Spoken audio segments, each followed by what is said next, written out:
چې دا کومه درجه لرو دا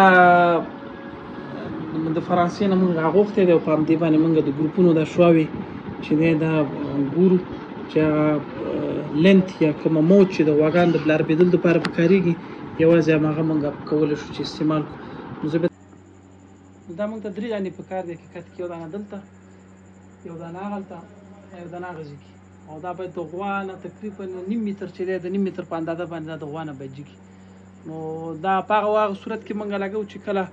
غواګانې زموږ نه غویمه کېږي، وار نه راوړي، نو دا د غوا د غویمه کېدلو یا د وار د راوړلو دپاره چې د ګروپ نه موږ استفاده کوو. په دې کې عموما د غوا د ورځې د کومه رڼا چې کمیږي عموما په ژمي کې یا اوس پس دې نه چې کمیږي هغه موږ د دې په واسطه باندې مشکل حلوو او غواګانې په طبیعي شکل باندې وار راوړي. د دې ګروپ سره د میلاټونین هارمون چې دی دا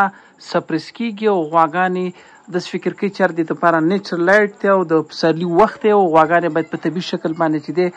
غویمه شي. نو د هغه خوسیو دپاره او د هغه غواګانو دپاره چې هغه د هغو کې غویمه کېدل